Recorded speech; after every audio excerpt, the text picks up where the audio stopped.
Hey everyone, my name's Elan. I was trying to figure out what the best thing to talk about today would be. Just knowing all we do here is we invite cool people up on stage, so I had to live up to that bar, be a cool person. I thought I would talk about this project of kind of how Exploding Kittens came to be and all of the projects that led up to it, some of the successes and failures. But as I go through this, I know we're going to have questions at the end.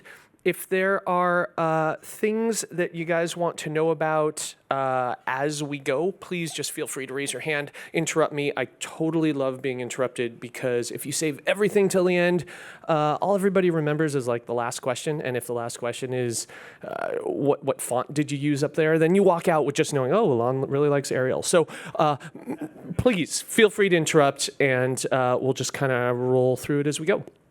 I want to start talking about Kickstarter. Who here has backed a project on Kickstarter before? About half of us. I am addicted to Kickstarter. For those who don't know, the way Kickstarter works is you have a cool concept, you put it up on the site, you ask people essentially to give you money before the project is made. And it's just a way to kickstart, as it were, an idea. Get some funds in the door, create a prototype, send it out to all of your backers, and then in success, you go on to actually mass produce the thing. Like I said, I'm addicted to this site. It's the coolest place. You can get the most amazing projects because anything that anybody thinks up, they can put up on Kickstarter. I've backed more than 400 projects, including, when you're driving a car, you put your hand out the window and you kind of like surf the waves of the wind up and down. Someone made a little surfboard you can actually put on your fingers to surf outside your car, which they actually shipped this thing and it's super fun. I've backed a desktop slinky treadmill, which does exactly that forever and ever. Someone decided that umbrellas needed a little bit of a revamp. And what this is literally a battery and an engine that they've stuffed in a tube. And you're walking down the street and it starts to rain and you turn the thing on and it blows the rain away from you, I guess onto other people. So that was a fun one. This was the most fun thing I've ever backed. This is a desktop jellyfish aquarium, and I love jellyfish. I've always been obsessed with jellyfish, but they're impossible to keep because they're so fragile. Anything touches a jellyfish, it just shreds them. And so tanks have always been really, really difficult. So what they did was they created this really smart idea called a desktop jellyfish tank, and it runs on the principle of laminar flow. So what laminar flow basically means is they push a jet of water through this circular aquarium, and because the water is constantly moving in a circle, if a jellyfish gets near the side of the tank, it gently escorts them back to the center of the tank, where they're fine. This is me with the tank feeding my jellyfish, which they FedEx to you, which is pretty wild. But you might notice something odd about this tank, which are those rocks at the bottom. I did not put those rocks there. They came as part of the thing. It's their filter system. It's the way that they filter out debris from the tank. So instead of this beautiful laminar flow concept, it actually looks a little bit more like this. The jellyfish are gently escorted into these rocks where they are immediately shredded, and then they FedEx you more jellyfish every few weeks to try to fix this problem. It got so bad that they had to shut down their Facebook page. A newspaper, I think it was the LA Times, said, "Local startup crowdfunds jellyfish slaughterhouse." So, Kickstarter. There's some really good things and there's some really bad things up on Kickstarter. I've always wanted to put up a project there. My whole life, I have been building digital products.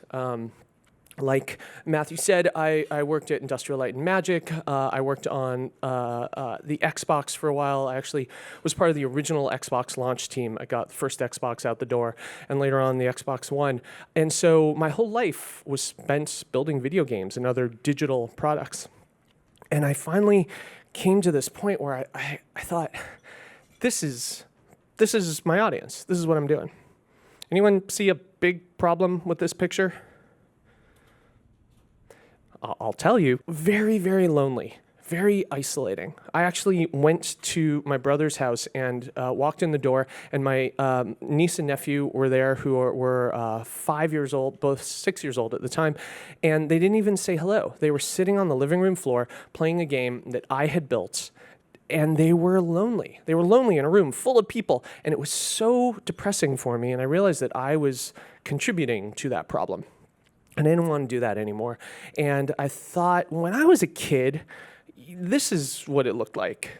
You know, me and my brothers were standing around, we were playing physical games, we were laughing, and we were really interacting with each other. And I thought, why don't I just try that instead? Why, just for a second, why don't I try something physical?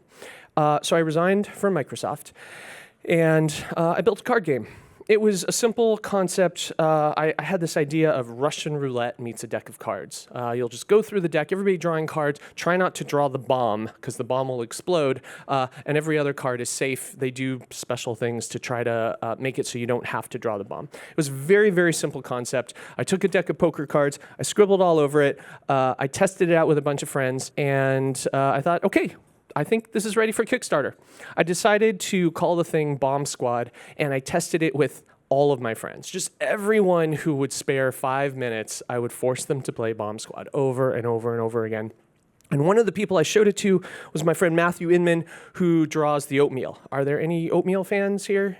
Anyone? Yeah, a bunch? Awesome. For those who didn't raise your hand, I love this because I get to introduce you to the oatmeal. The oatmeal is an online comic. It's one of my favorite things in the world. Matt just draws funny stuff that pops into his head, like this. I won't, I'll step out of the way. This is one of my favorites. He just has a really warped brain and a really unique ability to put those machinations in his head onto paper. This is the 3 most pertinent bullet points of a woman wearing nothing but a t-shirt. Here's the same panel for a man. This is how to draw hands in 3 easy steps I do not need to read to you all, so just tell me when I should advance. Got it? Someone yell next. Tell me when.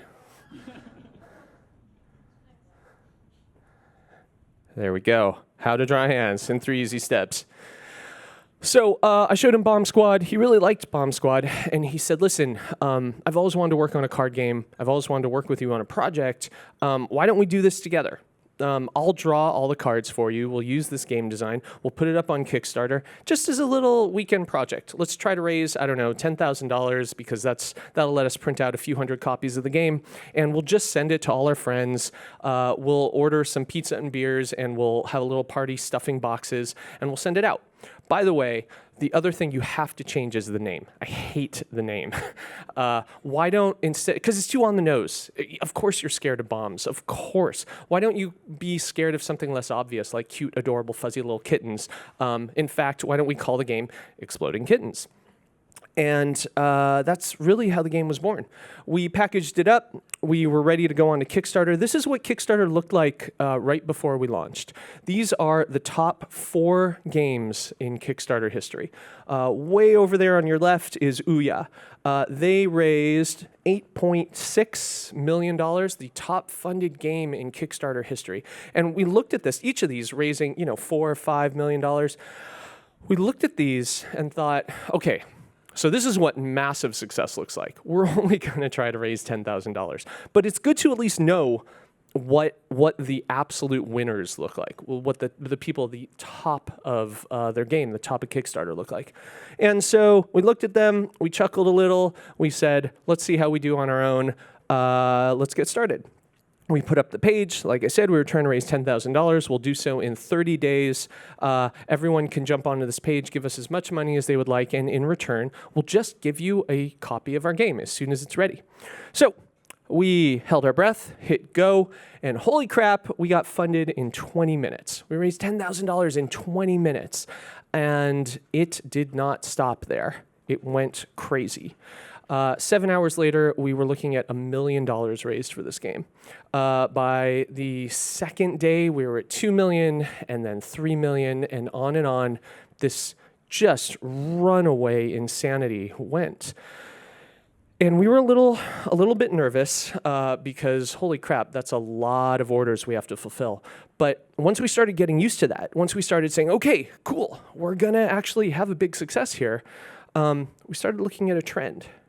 And this is what the trend looked like. Really, really strong opening day, like I said. But every day after that, it dropped a little. And then it started to really drop, like really scary drop. And while day 6, $100,000 in one day is phenomenal, more than most Kickstarter projects ever make, compared to day 1, we saw a very, very scary trend. And we thought, all right, we got 2 choices. Choice number 1, we just sit back and let this happen. Let this thing crater into the ground. We've already made more money than we can possibly fulfill, right? Because we have to fulfill all of those orders. And we just let this thing die, a nice, quiet, elegant death.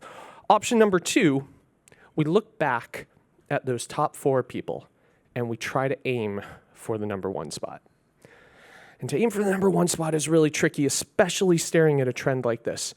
But we thought 8.5, we're at like 3. And we've done 3 in 1 week. Is it possible to hit this? And the question is, how the hell did they do this? This is insane. And I'm a huge data nerd. I love data. I love numbers. I download every bit of data I can possibly get.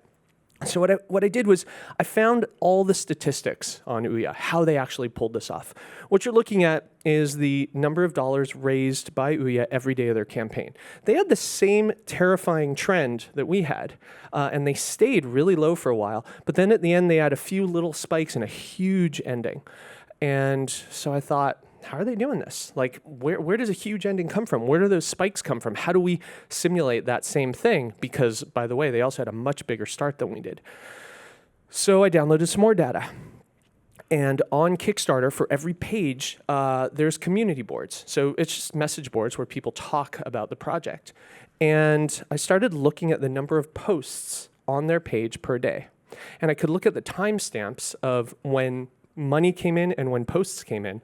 And what you notice is a 1-to-1 correlation between these things. Every time they could get people to talk on their webpage, an equivalent amount of money would show up in pledges. There was literally this really beautiful 1-to-1 correlation. And I started thinking about that, like, this is probably the secret that nobody's talking about.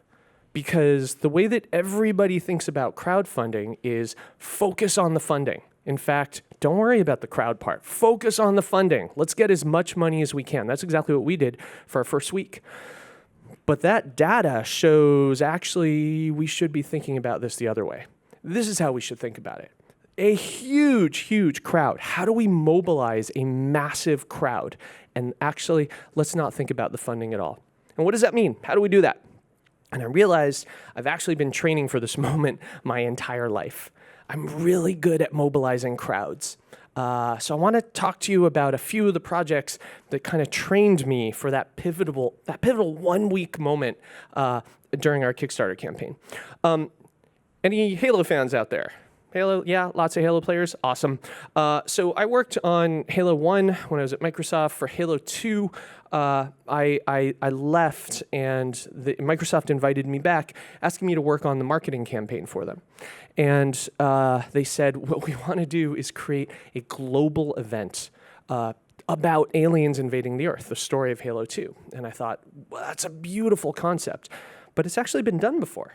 This is Orson Welles. This is War of the Worlds. He convinced an entire nation that aliens were really invading the Earth through these radio broadcasts. And so I thought, why don't we just do that again? So we recorded a 6-hour radio drama that we called I Love Bees. The reason we called it I Love Bees is not important in a very long discussion that won't interest anyone, but we called it I Love Bees, and we tied it to this Halo thing, and we thought, instead of broadcasting it over the radio to fool an entire nation, what if we tried something a little updated? Why don't we broadcast it over payphones? Literally tens of thousands of ringing payphones all over the United States and eventually all over the world. And each of them had a little 2-minute clip from this radio drama, and they all fit together like a giant puzzle.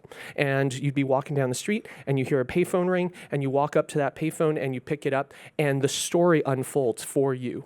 And then you start to upload that story to the community, and bit by bit, they all piece them together.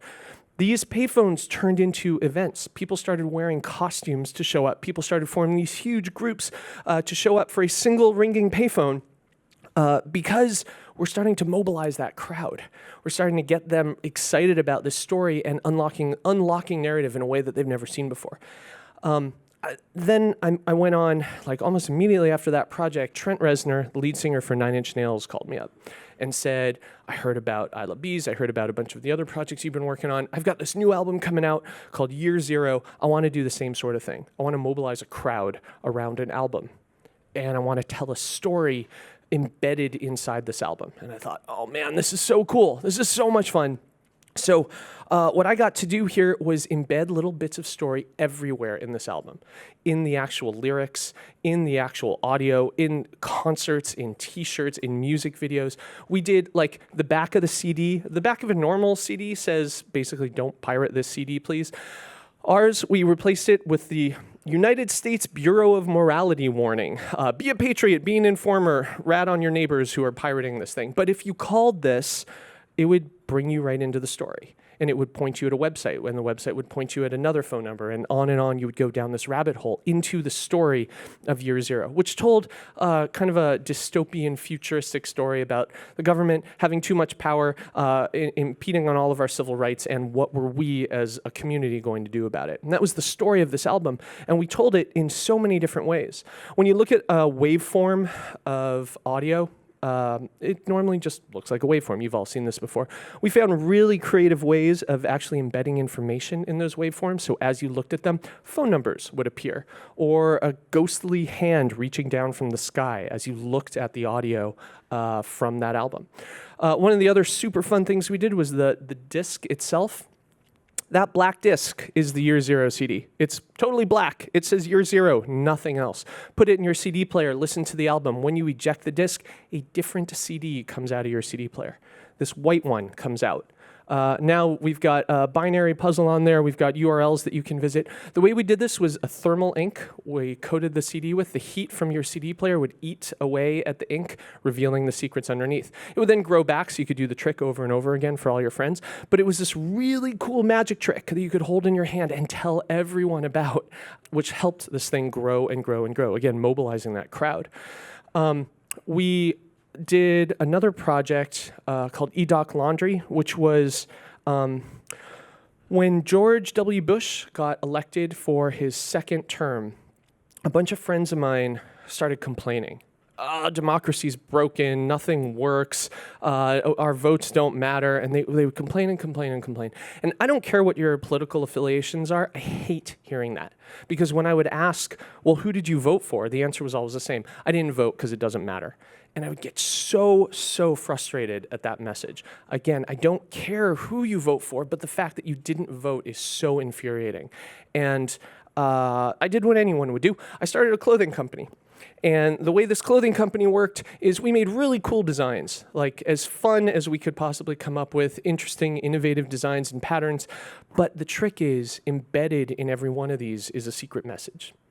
You gotta maybe fold your shirt in a certain way to read it, or get it near another shirt, or get it hot or cold or wet. We used thermal inks and glow-in-the-dark inks and infrared inks and all kinds of creative stuff to unlock these secrets. If you found a secret on your shirt, you would take it to our website, you'd enter it in, and a little movie would start playing, a little 2-minute movie. And the movie started to hint at this much larger story. It was a murder mystery. It was the story of a woman on the run from the law for a crime she didn't commit, and only you can save her, and thank God you bought the shirt because she needs your help. And they would all fit together like a TV series. And they would all end on a cliffhanger. And it was really cool because if you wanted to find out what happened next, cool, go buy another shirt. It worked really, really well. But remember I said it was all because of this guy. I love hanging on this picture for just a second because there's just so much to say. The story we told about E-Doc, E-Doc is actually just the word code spelled backwards, which was our first really poorly held secret. The story was about a band, and the band had this incredible message that they wanted to spread to everyone, but their evil record producer was suppressing them, and then one of their band members got murdered, and the whole band was falling apart, despite the fact that their music was really good, and they had this incredible message.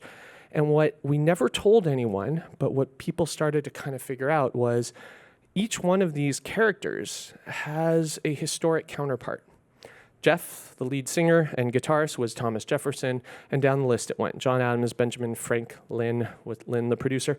But this whole thing was actually a history lesson. It was telling the same story of today about a group of disenfranchised young people who had a very, very strong message, but they weren't sure how to express it. And they had a very, very powerful governmental organization that was suppressing them, and they had to do something about it. And eventually someone got killed, and eventually they needed help.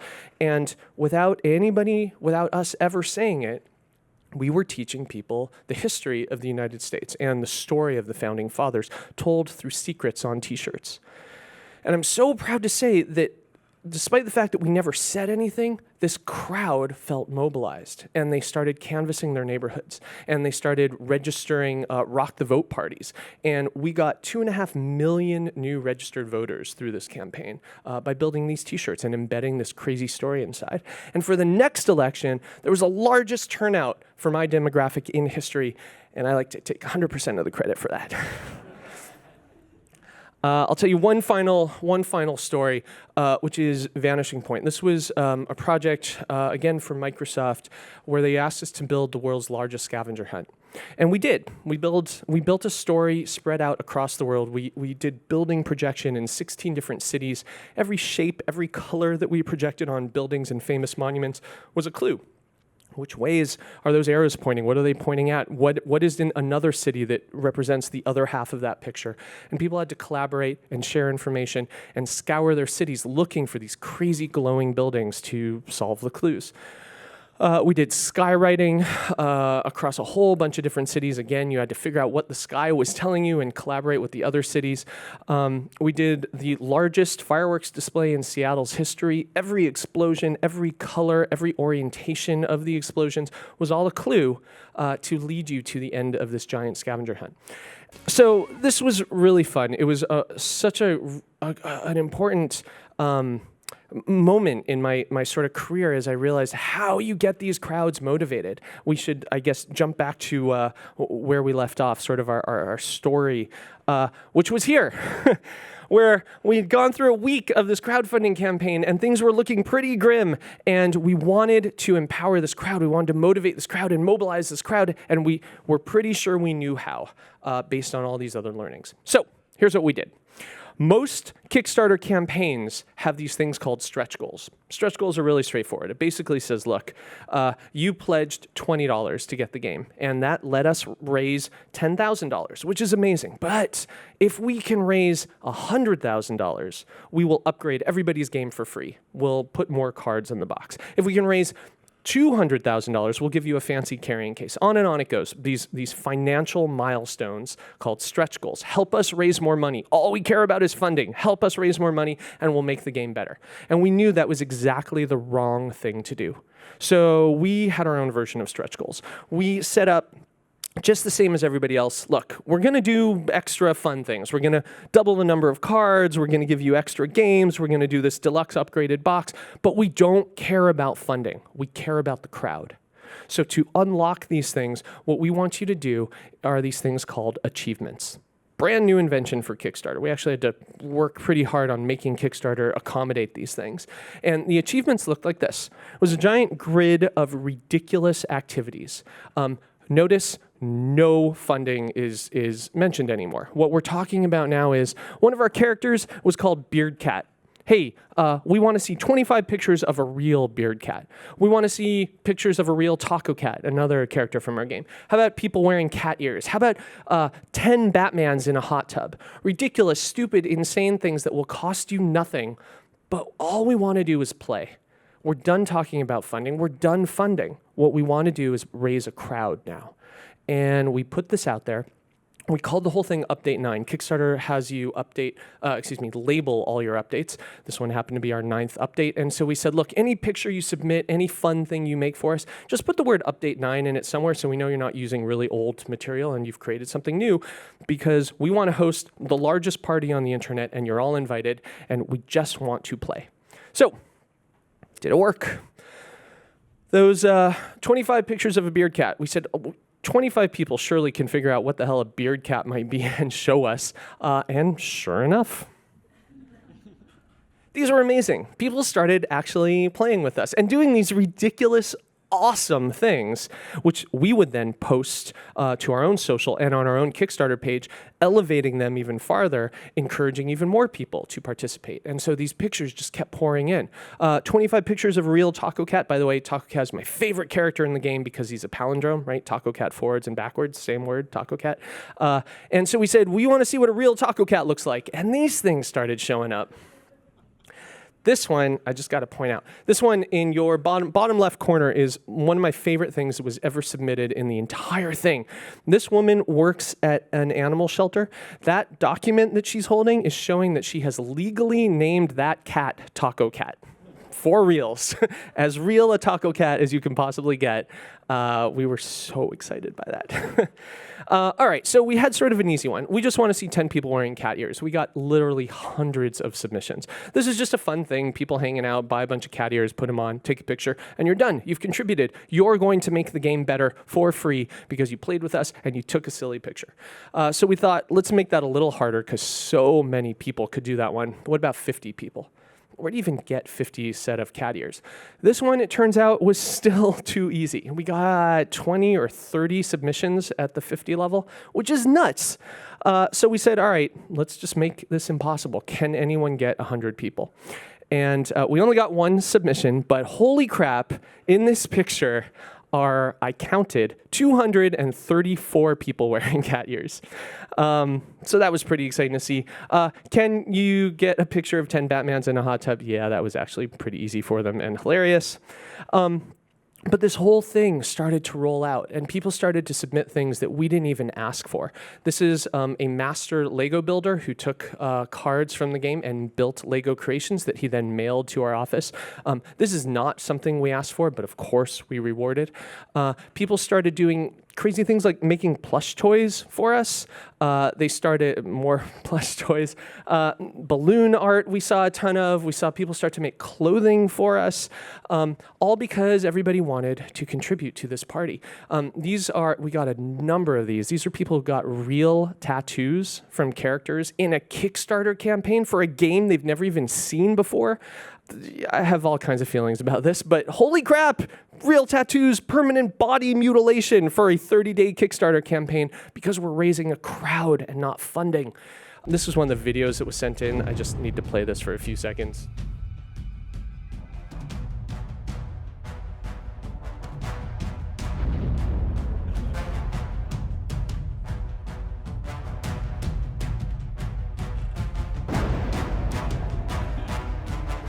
All right, you get the idea.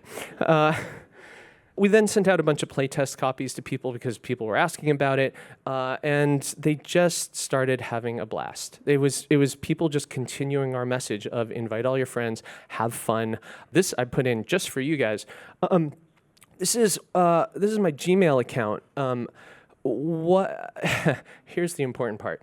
The user you're trying to contact is receiving mail at a rate that prevents additional messages from blah, blah, blah. Just in case you would all like to know the policies of your company, this is the mail you get when you get more than 1,000 mails per second on Gmail. That was fun. One of my favorite things was for that playtest, we sent out an early version of our instructions. This actually is in the final instructions too. For normal games, it's pick a player to go first, right? The youngest, the oldest, whatever it is. For us, we had all kinds of things, but my favorite was we put in, who has the shortest spleen? Because I thought that was funny and stupid, and why not put it in the instructions? And then someone tweeted at us when they read this thing, my friend Amy is an ultrasound tech. Who has the shortest spleen? And I thought, no freaking way. And she said, yes, freaking way. She brought all her friends into the hospital. They got ultrasounds. And if you ever play with Amy, she goes first because she has the shortest spleen. It's just to show people went crazy for this, because when we stop talking about money, they start talking about fun. And that's really the magical thing that happened here. They unlocked almost every challenge we could throw at them. And before we were talking about this one-to-one correlation between OUYA's messages and their money raised. Well, now let's look at them compared to us. Here's where number 9 hit. I am so proud of this graph. This was 10 years in the making, but look at that. When you stop talking about money, look at what happens. And we just got inundated by happy, excited, friendly people who just wanted to have fun with us. And the money was secondary. And the money came, but it was secondary. And the moral of the story is, ladies and gentlemen, I would like to present to you OUYA, the second most crowdfunded game in Kickstarter history. Thanks, yeah. So that's it. If there's questions, I'm happy to answer them. I told you guys to interrupt me, and no one did. So if you've got questions now, I'm happy to answer them. If there's other specific, I've worked on so much stuff. If there's specific stuff you want to hear about, let me know, and I've got pictures and videos and fun stuff. Thanks for coming again. Yeah. And so my question is for like alternate reality games. Some people get very involved with it, very intense.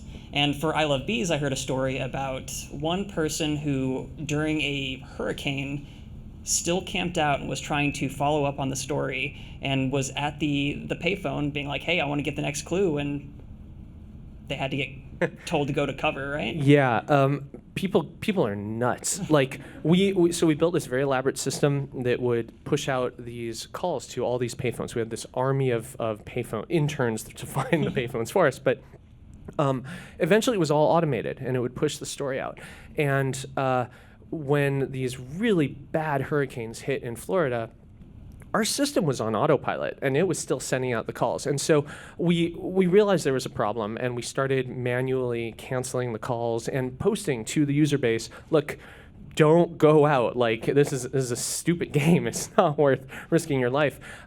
But people started to say, where's Tom? Wait, Tom said he was actually going out. Where's Tom? And what was crazy about that is there's 2 million people playing this game. And for the group in Florida, they were so tightly knit that they knew Tom, and they knew that he was really good at answering these payphones no matter what the conditions. And he was actually going to go out in this hurricane. And we blasted out this message, find Tom, tell him to come home. This is not worth it. This is ridiculous. And no one could reach him. And for like 2 hours, it was just dead. And we had no idea where he was or if something horrible had happened to him. And we got our lead actor, this woman named Kristen Rutherford, who is incredible. She was the lead actor on almost all the phone calls, and she was one of the main characters in the game. We gave her the number of the payphone that we were pretty sure he was going to call, and we had her manually call it. So that, and just ring and ring and ring, and she'd call me and she'd say, he didn't answer, call again. Ring and ring, he didn't answer, call again. And after like 40 minutes of calling, he actually answered the phone in the middle of this crazy hurricane. And I wish I had the audio recording of the insanity this poor guy went through. But she had to like break character and say, go home. Like, you are above and beyond. You're great. You're amazing. Go home. This is not worth it. And we had, what was really funny is the night before we launched this campaign, so I have to check everything with Microsoft before launching something insane like this. And I really like to give them no warning at all. Or ability to change things. So I submitted the entire design doc to them the night before launch and said, this is what we're going, this is how we've already spent all your money. This is what we're going to launch tomorrow. 9 a.m. is when we're going.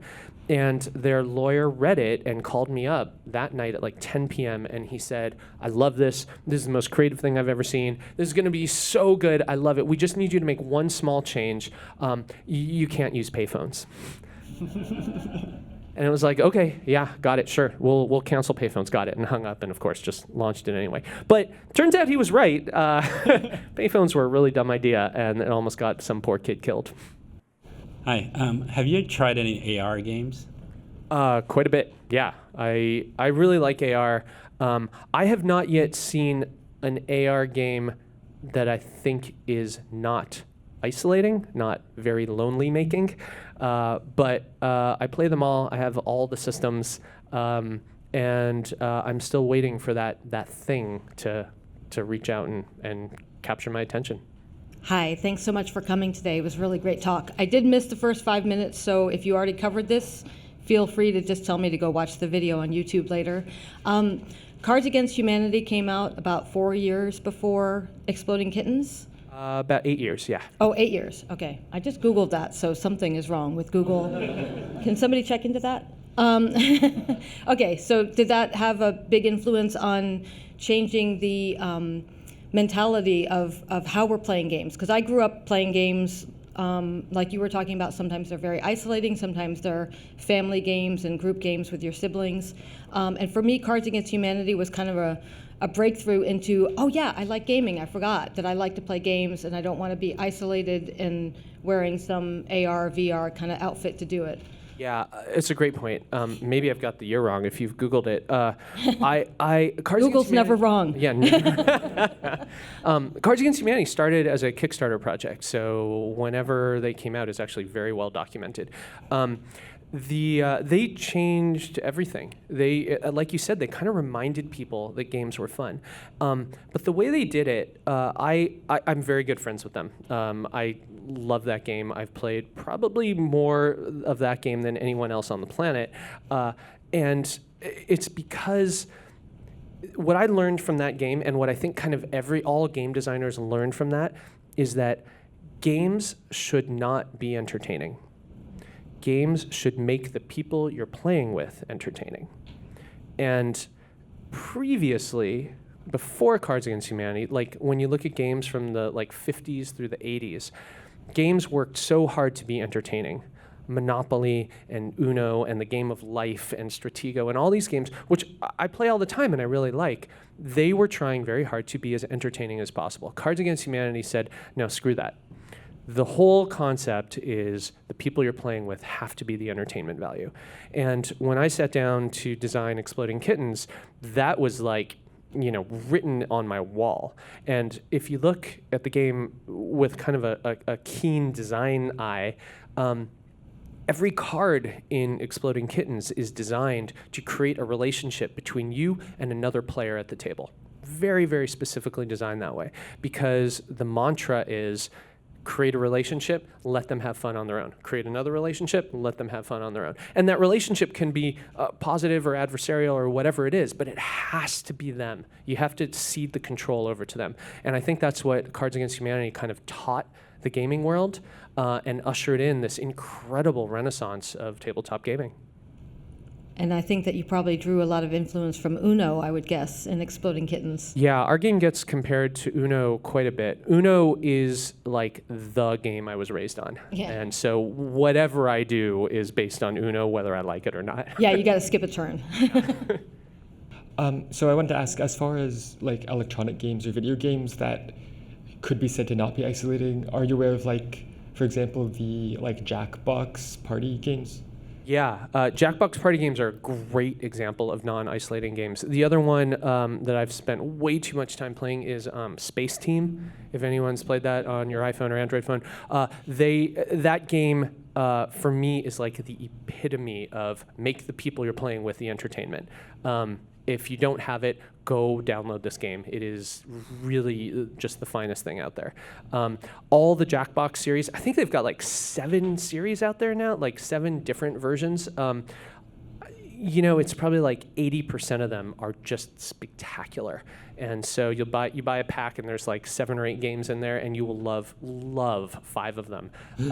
And that's a pretty good ratio for a giant pack of games.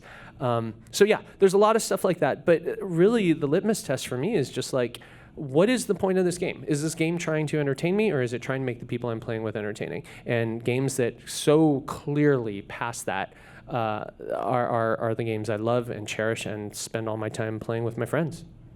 Can you also share some, related to that question, can you also share some insight on like the game that you play with your friends physically with you versus? I will just say, just because I love plugging this game, there's a game out there called Happy Salmon. It's a physical card game. It is the game I have played most in the last year and a half, probably. I think it's probably the finest game on the market. Go buy this game. It's you know, it's a $8 or $10 investment. Go buy this game. The game lasts 90 seconds, start to finish. And I've never played it for less than 2 hours because the moment you're done, you just want to play again. It is a game, I'm tempted to just tell you how to play, but you really should see the cards. It'll take you 5 minutes to learn. But this game involves a lot of very, very fast and casual physical contact. High-fiving people, fist-bumping people, running in a circle around people. And the endorphins and the adrenaline that result from this super, super simple game, if you are not smiling and laughing while playing this game, you have no soul. And it is games like that that allow people to celebrate their group of friends, their playmates, that I think are currently, we're watching, they're changing the world right now. The board game industry went from, you know, a few tens of millions of dollars a year to now well over $1 billion. And that's because of games. It's because of this renaissance. It's because people are getting a little bit overwhelmed by their screens. Obviously, screens will always be a part of our lives, but people are starting to say, look, there has to be time when we walk away from these things. There has to be a few moments at night, a few moments on the weekends, whatever it is, where we just enjoy the people we're around, and to have the tools to enable us to do so are becoming more and more a welcome addition into all of our homes. Yeah, but to add that, like the bandwidth is increasing, you know, when these guys are playing games, actually they talk to their friends, like even though they are not physically with them, and maybe there could be some like video or virtual reality, whatever, to connect them. I not only do I agree with that, but we're definitely starting to see it, right? Like as the bandwidth goes up, as the communities are being more and more emphasized in the world of video games, those kinds of interactions are certainly increasing, and it's really exciting to see, and it's so necessary. So I'm very excited about it. I used to be 100% anti-screen, but we now did an Exploding Kittens mobile game, specifically because we realized, look, there's ways to do this. There's ways to encourage people that, although they're looking at a screen, to still celebrate the people they're playing with, the people in the room, to laugh out loud, pass your phone around. And so all those things are very, very doable, and some of the smartest people out there are working on it. And I love that we're all sort of stealing and collaborating and helping each other accomplish that goal. So it's such an exciting time to be building games right now. So much of what you've done has been building communities to, you know, build your products. But what do you do when communities become too big and then negative influences start to kind of percolate? Yeah. So here's a great example of that. The very first alternate reality game I worked on was called The Beast. And it was a project associated with Steven Spielberg's movie AI. Spielberg asked me to essentially build a sequel to the movie AI, and then we would release it before AI and let people live in that world before the movie came out. And me and my team spent 6 months building this thing. And we spent 6 months building 6 months worth of content. And the idea was, look, the audience is going to take 6 months to go through this content. And while they're going through all the content we built, we'll spend that time building another 6 months of content. So we'll have a year-long game built over the course, a staggered year, and we should be fine. And the first day, so many people showed up that they digested all 6 months worth of content in 20 minutes. That was a very big crowd. And it got really scary. Like at that moment, we realized this is a different kind of game, and we have to play it and create it in real time. And I'd say when giant audiences show up, there's two very important things you have to do. One is you have to stop thinking about this as a pre-canned thing. It must be collaborative. It must be created and edited and adjusted in real time so that it feels alive, so that many brains throwing themselves at this thing feel like they're throwing it at a living entity that is worth their time and attention. And the second thing is you have to delegate to the actual community. There's no way we can read every message posted, every tweet, every Facebook post. There's no way. There's just too much. And so you have to start reaching out to the community, assigning managers, assigning moderators, and entrusting them to filter up the most relevant things so that you immediately do know when things are broken, when things need adjustment. And you'll often get it wrong, and you have to adjust your community management as well. But it's so important to share the reins with the community. Otherwise, you have no chance of success. So you talked about how the initial idea was seeing kids play. So a lot of the photos in the Kickstarter campaign were adults playing. Can you talk about a little more about designing games for kids and adults to play together, or like what you learned about that sort of thing? That's a great point. So the reason that most of the pictures are of adults is all of those pictures are from the Kickstarter campaign. And to just open a Kickstarter account, you have to be 18 or older. So that was a very easy filter for those first 30 days. Now, our largest demographic is ages 7 to 12. And what happens there is kind of by accident. I think if we had set out to build a game for 7 to 12-year-olds, we would have failed. It's because we built a game for us, who have sort of the mental capacity of like a 16-year-old, because we aimed for like maybe 16 to 18, it hit 16 to 18 and 16 to 30 or 16 to 40 really well, but it also appealed to that younger crowd who felt like, I can participate in this thing. I'm older. I am more sophisticated. I'm a little bit better able to handle this than my parents thought I was. And the game does not dumb itself down for them. It tells adult jokes, not inappropriate jokes. We have a whole separate game for that called Exploding Kittens Not Safe for Work. But the core game is built with slightly crude humor that I don't think any parent would object to, but the kids, specifically like literally 7-year-olds, look at this and think, oh man, I'm a big kid now. I get to play this thing and laugh at it and laugh with my parents because they're laughing at the exact same jokes that I'm laughing at. And we kind of did that by accident. It just happens to be where Matt's sense of humor is, where my sensibility is, and we stumbled into it by accident. One of the beautiful side effects of that, which I did not see coming at all, is about once or twice a month, we get a letter from a family psychiatrist. Because apparently this game has worked its way into that community and is used as a tool. And we get these letters saying, thank you so much for creating this game. We use it for family therapy sessions where young children, like 10 and under, have lost the ability to communicate with their parents and vice versa. And we use your game, we make them play together as a way to force that communication. Because every card played, like I said, was designed to create those interactions. Another way to phrase that, every card played forces a conversation of some sort. And that's certainly not something we designed for, but it is so amazing and so rewarding to see this thing actually like helping young kids communicate with their families where otherwise all those lines of communication had broken down. Thank you once again for joining us, and please give them a round of applause. Thanks, everyone.